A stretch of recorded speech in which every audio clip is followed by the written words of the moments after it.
सत श्री अकाल। न्यूज़ 18 पंजाब हरियाणा हिमाचल देख रहे दर्शकों का स्वागत। मैं अर्शदीप संधू। शुरुआत करते हैं अज के दिन की वड्डी खबर दे नाल। बरगाड़ी बेअदबी मामले ते वड्डी कार्रवाई हुई है। एसआईटी ने 6 डेरा प्रेमियों को गिरफ्तार कर लिया है। आईजी परमार की अगवाई वाली टीम ने इन्हों काबू किया है। निशान सिंह, रणजीत सिंह, प्रदीप, बलजीत सिंह, शक्ति सिंह ते सुखविंदर सिंह नूं गिरफ्तार किया गया। फरीदकोट ते कोटकपुरा के रहने वाले ने सारे मुलजम अज फरीदकोट की अदालत च इन्हों पेश किया जाएगा। दस दईए कि इन्होंने सारे मुलजमां नूं पिछले साल डीआईजी खटड़ा की अगवाई वाली एसआईटी ने भी गिरफ्तार किया सी, पर बाद च जमानत मिल गई थी। करीब 4 महीने पहला रणधीर सिंह खटड़ा नूं हटा के एसपीएस परमार की अगवाई च नवीं एसआईटी का गठन किया गया सी। तां वड्डी कार्रवाई हुई है।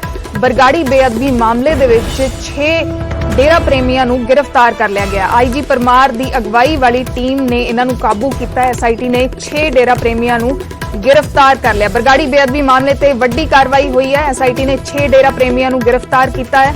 आईजी परमार की अगवाई वाली टीम ने इन्हों काबू किया है। निशान सिंह, रणजीत सिंह, प्रदीप, बलजीत सिंह, शक्ति सिंह ते सुखविंदर सिंह नूं काबू किया गया। कोटकपुरा के रहने वाले ने ये सारे मुलजम, कोटकपुरा ते फरीदकोट के रहने वाले ने सारे मुलजम अज फरीदकोट की अदालत दे विच इन्हां पेश किया जाएगा। इन्हां सारे मुलजमां नूं पिछले साल भी गिरफ्तार किया गया सी। डीआईजी खटड़ा की अगवाई वाली एसआईटी ने इन्हां गिरफ्तार किया सी, लेकिन बाद दे विच इन्हां जमानत मिल गई सी। हुण फिर इन्हां गिरफ्तार किया गया।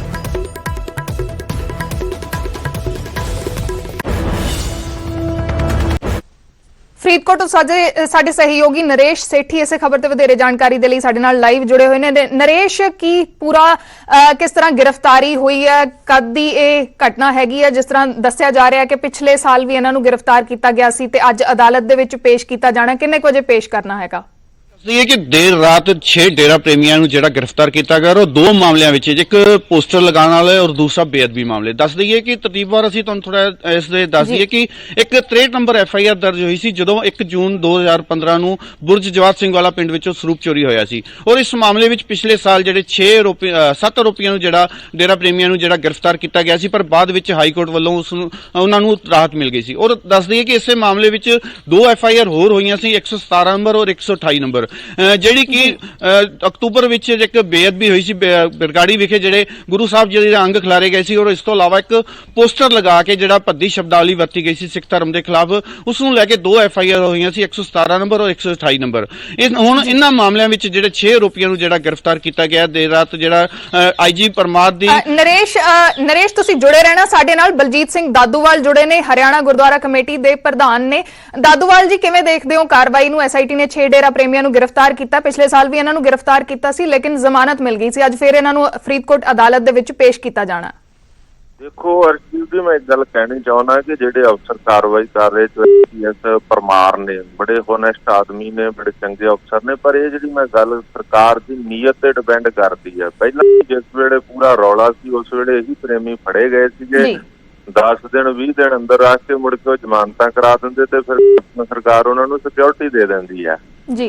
ये सिर्फ हुण रौला पै रहा क्योंकि सारिया जथेबंदियां जिहड़ियां ने सरगर्मी च ने, बड़े कोई ना कोई प्रोग्राम लीकण जा रही ने, तो सिर्फ ये गोंगलूआं तो मिट्टी झाड़न वास्ते कैप्टन अमरिंदर सिंह कार्रवाई करवा रहा। यही बंदे पहला फड़े सीगे, यही बंदे हुण दोबारा जिहड़े इन्हां नूं पहला CBI ने क्लीन चिट देती सी, हुण CBI तो वापस पंजाब पुलिस कोले आ गया, तो उन्होंने इन्हां ते कार्रवाई की। पर तुसीं आउण वाले दिनां च देखना, असीं बहुते आसवंद नहीं है कैप्टन सरकार तो, ये सिर्फ गोंगलूआं तो मिट्टी झाड़ी जा रही है। ਦਾਦੂਵਾਲ जी, की लगता है तुहानूं कि जिवें हुण इलैक्शनस आ रहे ने पंजाब दे ते उस नूं लैके कांग्रेस पार्टी दे विच भी काफ़ी जद्दोजहद इस मामले दे उत्ते चल रही सी, खास करके बेअदबी दा मुद्दा गरमाया होया सी। कांग्रेसी आगू भी आप अपनी सरकार दे उत्ते सवाल चुक रहे सी। तुहानूं लगदा है कि इलैक्शनां दे चलदे ही इस किस्म की कार्रवाई हो रही है? किवें देख रहे हो?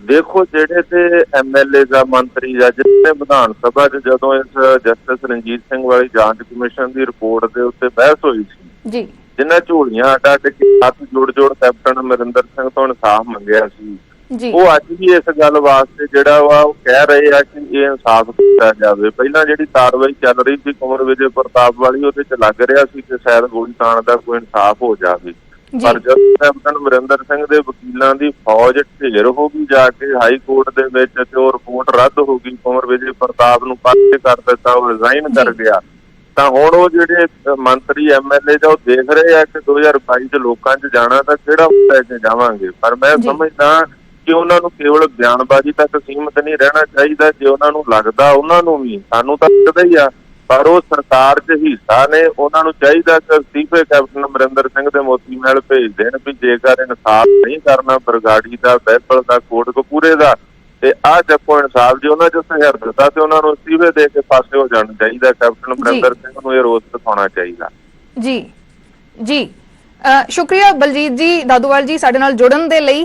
ਤਾਂ ਵੱਡੀ ਗੱਲ ਦਾਦੂਵਾਲ ਜੀ ਦੇ ਵੱਲੋਂ ਆਖੀ ਗਈ ਹੈ ਕਿ ਜਿਹੜੇ ਐਮਐਲਏ ਜਾਂ ਜਿਹੜੇ ਮਿਨਿਸਟਰਸ ਖਾਸ ਕਰਕੇ ਬੇਅਦਬੀ ਦਾ ਮੁੱਦਾ ਚੁੱਕ ਰਹੇ ਨੇ, ਜਿਹੜੇ ਵਾਰ-ਵਾਰ ਸਵਾਲ ਚੁੱਕ ਰਹੇ ਨੇ, ਤਾਂ ਉਸ ਨੂੰ ਦੇਖ ਕੇ ਉਹਨਾਂ ਦਾ ਕਹਿਣਾ ਹੈ ਕਿ ਅਸਤੀਫੇ ਦੇ ਦਿੱਤੇ ਜਾਣ ਉਹਨਾਂ ਦੇ ਵੱਲੋਂ, ਅਗਰ ਉਹਨਾਂ ਨੂੰ ਸੱਚੀ ਲੱਗਦਾ ਹੈ ਕਿ ਉਹਨਾਂ ਦੀ ਸਰਕਾਰ ਕਾਰਵਾਈ ਨਹੀਂ ਕਰ ਰਹੀ ਜਾਂ ਉਹ ਚਾਹੁੰਦੇ ਨੇ ਕਿ ਇਸ ਮਾਮਲੇ ਦੇ ਵਿੱਚ ਇਨਸਾਫ ਮਿਲੇ, ਤਾਂ ਉਹਨਾਂ ਨੂੰ ਅਸਤੀਫੇ ਦੇ ਦੇਣੇ ਚਾਹੀਦੇ ਨੇ ਸਰਕਾਰ ਦੇ ਉੱਤੇ ਪ੍ਰੈਸ਼ਰ ਬਣਾਉਣ ਦੇ ਲਈ। ਤਾਂ ਨਰੇਸ਼ ਸੇਠੀ ਦੇ ਕੋਲ ਵਾਪਸ ਚੱਲਾਂਗੇ। ਨਰੇਸ਼, ਸਾਰੇ ਮਾਮਲੇ ਨੂੰ ਕਿਸ ਤਰੀਕੇ ਨਾਲ ਦੇਖਦੇ ਹੋ? ਦਾਦੂਵਾਲ ਜੀ ਨੇ ਕਿਹਾ ਕਿ ਸਿਰਫ ਗੋਂਗਲੂਆਂ ਤੋਂ ਮਿੱਟੀ ਝਾੜਨ ਵਾਲੀ ਕਾਰਵਾਈ ਇਹ ਲੱਗ ਰਹੀ ਹੈ, ਕੋਈ ਜ਼ਿਆਦਾ ਉਹਨਾਂ ਨੂੰ ਉਮੀਦ ਨਹੀਂ ਲੱਗ ਰਹੀ। ਜਦੋਂ ਦਾ ਇਹ ਬੇਅਦਬੀ ਮਾਮਲਾ ਉੱਭਰਿਆ ਉਸ ਤੋਂ ਬਾਅਦ ਲਗਾਤਾਰ ਸਿੱਖ ਸੰਗਤਾਂ ਜਿਹੜੀਆਂ ਇਨਸਾਫ ਦੀ ਮੰਗ ਕਰ ਰਹੀਆਂ ਨੇ, ਔਰ ਪਿਛਲੀ ਸਰਕਾਰ ਦੇ ਵੇਲੇ ਜਿਹੜੀ ਕਿ ਸ਼੍ਰੋਮਣੀ ਅਕਾਲੀ ਦਲ ਦੀ ਔਰ ਬੀਜੇਪੀ ਦੀ ਸਾਂਝੀ ਸਰਕਾਰ ਸੀ, ਉਸ ਵੇਲੇ ਮਾਮਲਾ ਆਇਆ ਸੀ ਔਰ ਉਸ ਵੇਲੇ ਵੀ ਜਿਹੜੇ ਸਿੱਖ ਸੰਗਤ ਲਗਾਤਾਰ ਇਨਸਾਫ ਦੀ ਮੰਗ ਕਰ ਰਹੇ ਸੀ, ਪਰ 1.5 ਸਾਲ ਬੀਤ ਜਾਣ ਦੇ ਬਾਅਦ ਵੀ ਉਹਨਾਂ ਨੂੰ ਇਨਸਾਫ ਨਹੀਂ ਮਿਲਿਆ। ਪਰ ਉਸ ਤੋਂ ਬਾਅਦ ਜਦੋਂ ਕਾਂਗਰਸ ਸਰਕਾਰ ਸੱਤਾ ਵਿੱਚ ਆਂਦੀ ਤਾਂ ਕਾਂਗਰਸ ਸਰਕਾਰ ਵੱਲੋਂ ਵੀ ਵੱਡੇ ਦਾਅਵੇ ਕੀਤੇ ਗਏ ਸੀ ਕਿ ਅਸੀਂ ਜਲਦੀ ਜਿਹੜਾ ਇਹਨਾਂ ਦੋਸ਼ੀਆਂ ਨੂੰ ਬੇਨਕਾਬ ਕਰਾਂਗੇ ਔਰ ਜਲਦੀ ਇਹਨਾਂ ਨੂੰ ਸਲਾਖਾਂ ਦੇ ਪਿੱਛੇ ਲਿਜਾਵਾਂਗੇ। ਪਰ ਅੱਜ 4.5 ਸਾਲ ਬੀਤ ਜਾਣ ਦੇ ਬਾਅਦ ਵੀ ਜਿਹੜਾ ਮਾਮਲਾ ਜਿਉਂ ਦਾ ਤਿਉਂ ਹੈ, ਹਲੇ ਤੱਕ ਇਸ ਮਾਮਲੇ ਵਿੱਚ ਕੋਈ ਵੀ ਗ੍ਰਿਫਤਾਰੀ ਨਹੀਂ ਹੋਈ। ਅਗਰ ਜੇ ਕੋਈ ਗ੍ਰਿਫਤਾਰੀ ਹੋਈ ਵੀ ਸੀ ਤਾਂ ਉਹਨਾਂ ਨੂੰ ਜਿਹੜੀ ਹਾਈ ਕੋਰਟ ਵੱਲੋਂ ਰਾਹਤ ਮਿਲ ਜਾਂਦੀ ਹੈ। ਔਰ ਉਸ ਤੋਂ ਬਾਅਦ ਜੇ ਗੱਲ ਕਰੀਏ ਤਾਂ ਸੀਬੀਆਈ ਵੀ ਇਸ ਮਾਮਲੇ ਵਿੱਚ ਜਾਂਚ ਕਰਕੇ ਜਿਹੜਾ ਡੇਰਾ ਪ੍ਰੇਮੀਆਂ ਨੂੰ ਕਲੀਨ ਚਿਟ ਦੇ ਦਿੰਦੀ ਇੱਕ ਹਿਸਾਬ ਦੀ, ਕਿਉਂਕਿ ਉਹਨਾਂ ਵੱਲੋਂ ਕਿਸੇ ਵੀ ਜਿਹੜੇ ਇਹਨਾਂ ਦੇ ਦੋਸ਼ ਜਿਹੜੇ ਆਇਤ ਨਹੀਂ ਕੀਤੇ ਗਏ ਸੀ, ਜਿਸ ਤੋਂ ਬਾਅਦ ਕਾਫੀ ਜਿਹੜਾ ਹੰਗਾਮਾ ਹੋਣ ਤੋਂ ਬਾਅਦ ਹਾਈ ਕੋਰਟ ਵੱਲੋਂ ਜਿਹੜਾ ਦੁਆਰੋਂ ਇੱਕ ਪੰਜਾਬ ਪੁਲਿਸ ਨੂੰ ਸਿੱਟ ਬਣਾ ਕੇ ਜਿਹੜੀ ਇਸ ਦੀ ਜਾਂਚ ਪੰਜਾਬ ਪੁਲਿਸ ਦੀ ਸਿੱਟ ਵੱਲੋਂ ਕਰਨ ਦੀ ਜਿਹੜੀ ਇੱਕ ਮੰਗ ਕੀਤੀ ਗਈ ਸੀ। ਔਰ ਆਈਜੀ ਖਟੜਾ ਵੱਲੋਂ ਵੀ ਜਿਹੜਾ ਪਿਛਲੇ ਸਾਲ ਕੁਝ ਜਿਹੜਾ ਡੇਰਾ ਪ੍ਰੇਮੀਆਂ ਨੂੰ ਗ੍ਰਿਫਤਾਰ ਕੀਤਾ ਗਿਆ ਸੀ, ਜਿਸ ਵਿੱਚ ਜੇ ਗੱਲ ਕਰੀਏ ਤਾਂ ਸਿਰਫ ਬੁਰਜਵਾਸ ਸਿੰਘ ਵਾਲਾ ਤੋਂ ਸਰੂਪ ਚੋਰੀ ਹੋਣ ਮਾਮਲੇ ਵਿੱਚ ਹੀ ਗ੍ਰਿਫਤਾਰ ਕੀਤਾ ਗਿਆ ਸੀ, ਜਦਕਿ ਜਿਹੜੇ ਹੁਣ ਜਿਹੜੇ FIR 2 ਹੋਈਆਂ ਸੀ 117 ਔਰ 118 2015 ਚ ਹੋਈਆਂ ਸੀ, ਉਸ ਮਾਮਲੇ ਵਿੱਚ ਜਿਹੜੀਆਂ ਹੁਣ ਇਹ ਜਿਹੜੀਆਂ ਗ੍ਰਿਫਤਾਰ ਹੋਈਆਂ ਕਿਤੇ ਨਾ ਕਿਤੇ ਹੋ ਸਕਦਾ ਸੀ ਉਸ ਵੇਲੇ ਵੀ ਜੇ ਗ੍ਰਿਫਤਾਰੀ ਪਾਣੀ ਸੀ ਤਾਂ ਉਸ ਵੇਲੇ ਵੀ ਇਹ ਗ੍ਰਿਫਤਾਰੀ ਉਸ ਪੈ ਸਕਦੀ ਸੀ। ਪਰ ਕਿਉਂ ਇਹ ਜਿਹੜੇ ਸਾਲ 1.5 ਸਾਲ ਬਾਅਦ ਹੀ ਕਿਉਂ ਜਿਹੜੀ ਇਸ ਮਾਮਲੇ ਵਿੱਚ ਗ੍ਰਿਫਤਾਰੀ ਪਈ ਹੈ, ਕਿਤੇ ਨਾ ਕਿਤੇ ਲੱਗਦਾ ਕਿ ਸਰਕਾਰ ਇਸ ਮਾਮਲੇ ਨੂੰ ਲੈ ਕੇ ਸੰਜੀਦਾ ਨਹੀਂ ਔਰ ਇਨਸਾਫ ਦੀ ਮੰਗ ਜਿਹੜੀ ਲਗਾਤਾਰ ਜਿਹੜੀ ਸੰਗਤ ਕਰ ਰਹੀ ਹੈ ਉਸ ਨੂੰ ਹਜੇ ਵੀ ਜਿਹੜਾ ਇਸ ਮਾਮਲੇ ਵਿੱਚ ਥੋੜਾ ਇੰਤਜ਼ਾਰ ਕਰਨਾ ਪਏਗਾ। ਜੀ ਅਰਸ਼ੀ ਜੀ ਨਰੇਸ਼, ਤੁਸੀਂ ਬਣੇ ਰਹਿਣਾ ਸਾਡੇ ਨਾਲ।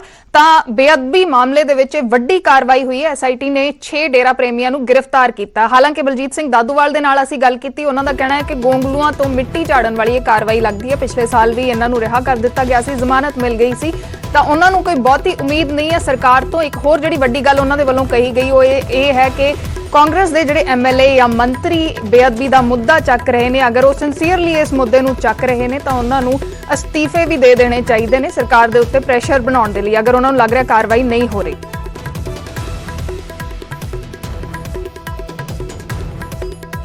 ਅੱਗੇ ਵਧਦੇ ਹਾਂ। ਬਹਿਬਲ ਕਲਾਂ ਗੋਲੀकांड ਦੇ ਵਿੱਚ ਨਵੀਂ ਐਸਆਈਟੀ ਦਾ ਗਠਨ ਕਰ ਦਿੱਤਾ ਗਿਆ। ਆਈਜੀ ਨੌਨਿਹਾਲ ਸਿੰਘ ਦੀ ਅਗਵਾਈ ਦੇ ਵਿੱਚ ਇਹ ਨਵੀਂ ਐਸਆਈਟੀ ਬਣੀ ਹੈ। ਮੋਹਾਲੀ ਦੇ ਐਸਐਸਪੀ ਸਤਿੰਦਰ ਸਿੰਘ ਵੀ ਇਸ ਐਸਆਈਟੀ ਦੇ ਵਿੱਚ ਸ਼ਾਮਲ ਨੇ। ਫਰੀਦਕੋਟ ਦੇ ਐਸਐਸਪੀ ਸਵਰਨਦੀਪ ਸਿੰਘ ਵੀ ਐਸਆਈਟੀ ਦੇ ਮੈਂਬਰ ਨੇ। ਤਾਂ ਬਹਿਬਲ ਕਲਾਂ ਗੋਲੀकांड ਮਾਮਲੇ ਦੇ ਵਿੱਚ ਵੀ ਹੁਣ ਨਵੀਂ ਐਸਆਈਟੀ ਦਾ ਗਠਨ ਕਰ ਦਿੱਤਾ ਗਿਆ। ਆਈਜੀ ਨੌਨਿਹਾਲ ਸਿੰਘ ਦੀ ਅਗਵਾਈ ਦੇ ਵਿੱਚ ਇਹ ਨਵੀਂ ਐਸਆਈਟੀ ਬਣੀ ਹੈ। ਮੋਹਾਲੀ ਦੇ ਐਸਐਸਪੀ ਸਤਿੰਦਰ ਸਿੰਘ ਐਸਆਈਟੀ ਦੇ ਵਿੱਚ ਸ਼ਾਮਲ ਨੇ। ਫਰੀਦਕੋਟ ਦੇ ਐਸਐਸਪੀ ਸਵਰਨਦੀਪ ਸਿੰਘ ਵੀ ਐਸਆਈਟੀ ਦੇ ਮੈਂਬਰ ਨੇ।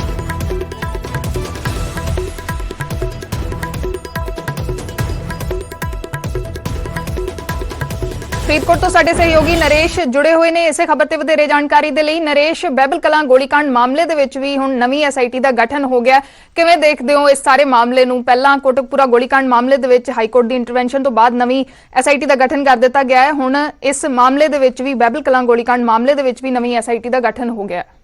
ਜੀ ਦੱਸ ਦਈਏ ਕਿ ਜਿਹੜੀ ਇਸ ਤੋਂ ਪਹਿਲਾਂ ਐਸਆਈਟੀ ਬਣੀ ਸੀ ਜਿਹਦੇ ਵਿੱਚ ਸੀਨੀਅਰ ਮੈਂਬਰ ਕੁਮਰ ਵਿਜੇ ਪ੍ਰਤਾਪ ਸੀਗੇ, ਉਸ ਸਿੱਟ ਨੂੰ ਜਿਹੜਾ ਹਾਈ ਕੋਰਟ ਵੱਲੋਂ ਜਿਹੜਾ ਉਸ ਦੀ ਜਿਹੜੀ ਜਿੰਨੀ ਵੀ ਫਾਈਂਡਿੰਗ ਸੀਗੀ ਉਸ ਨੂੰ ਰੱਦ ਕਰ ਦਿੱਤਾ ਗਿਆ ਸੀ ਔਰ ਉਹ ਸਿੱਟ ਨੂੰ ਭੰਗ ਕਰਕੇ ਨਵੀਂ ਐਸਆਈਟੀ ਬਣਾਉਣ ਦਾ ਜਿਹੜਾ ਇੱਕ ਆਦੇਸ਼ ਜਿਹੜਾ ਹਾਈ ਕੋਰਟ ਵੱਲੋਂ ਦਿੱਤਾ ਗਿਆ ਸੀ। ਔਰ ਉਸ ਤੋਂ ਬਾਅਦ ਕੋਟਕਪੂਰਾ ਗੋਲੀकांड ਮਾਮਲੇ ਨੂੰ ਲੈ ਕੇ ਇੱਕ ਨਵੀਂ ਐਸਆਈਟੀ ਜਿਹੜੀ ਤਿਆਰ ਕੀਤੀ ਗਈ ਸੀ।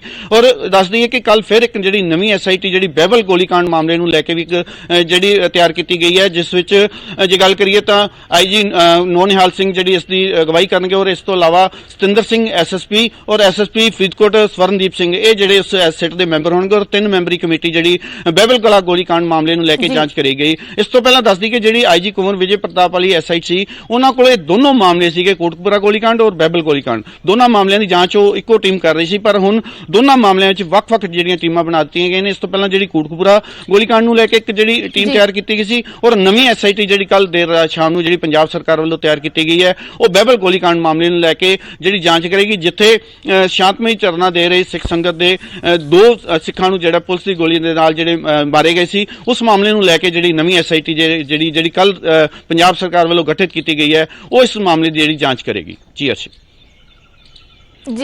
ਜੀ ਸ਼ੁਕਰੀਆ ਨਰੇਸ਼ ਸਾਡੇ ਨਾਲ ਜੁੜਨ ਦੇ ਲਈ, ਸਾਰੀ ਜਾਣਕਾਰੀ ਦੇਣ ਦੇ ਲਈ। ਤਾਂ ਬੇਅਦਬੀ ਮਾਮਲੇ ਦੇ ਵਿੱਚ ਜਿੱਥੇ ਕਾਰਵਾਈ ਹੋਈ ਹੈ ਉੱਥੇ ਬਹਿਬਲ ਕਲਾਂ ਗੋਲੀकांड ਮਾਮਲੇ ਦੇ ਵਿੱਚ ਨਵੀਂ ਐਸਆਈਟੀ ਦਾ ਗਠਨ ਕਰ ਦਿੱਤਾ ਗਿਆ। ਆਈਜੀ ਨੌਨਿਹਾਲ ਸਿੰਘ ਦੀ ਅਗਵਾਈ ਦੇ ਵਿੱਚ ਇਸ ਐਸਆਈਟੀ ਦਾ ਗਠਨ ਕੀਤਾ ਗਿਆ।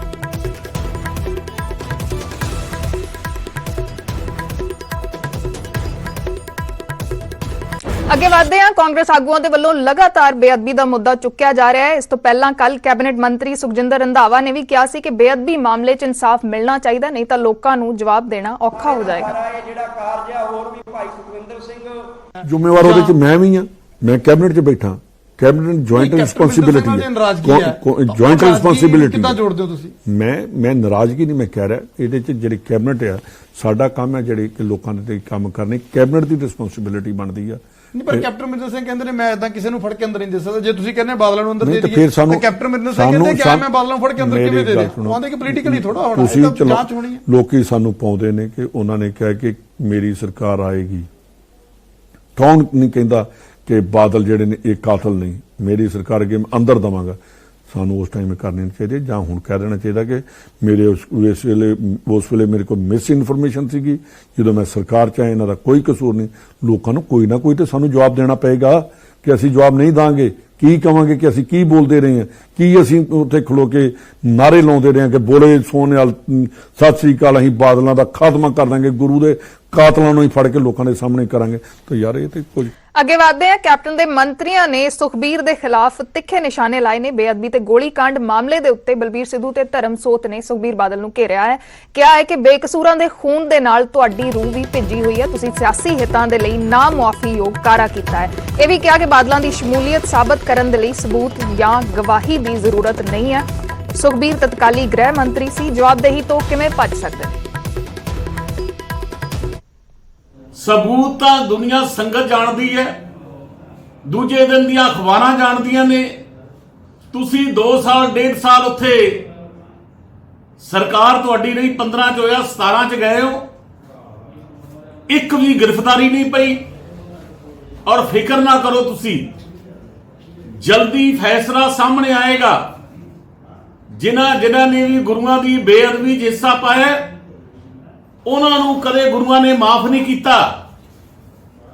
ਗੁਰੂਆਂ ਪੀਰਾਂ ਦਾ ਜਿਹੜੀ ਸੰਗਤ ਦੇ ਰਾਹੀਂ ਰੋਸ ਹੁੰਦਾ ਹੈ ਉਹ ਪੀੜ੍ਹੀ ਦਰ ਪੀੜ੍ਹੀ ਲੋਕ ਕਦੇ ਮਾਫ ਨਹੀਂ ਕਰਿਆ ਕਰਦੇ। ਕਾਲੇ ਨਾ ਪਾਓ, ਥੋੜਾ ਸਮਾਂ ਰਹਿ ਗਿਆ, ਰਿਜ਼ਲਟ ਸਾਹਮਣੇ ਆਏਗਾ। ਜੋ ਤੁਸੀਂ ਕੀਤਾ ਹੈ ਉਹ ਤੁਹਾਨੂੰ ਭੁਗਤਣਾ ਜ਼ਰੂਰ ਪਏਗਾ।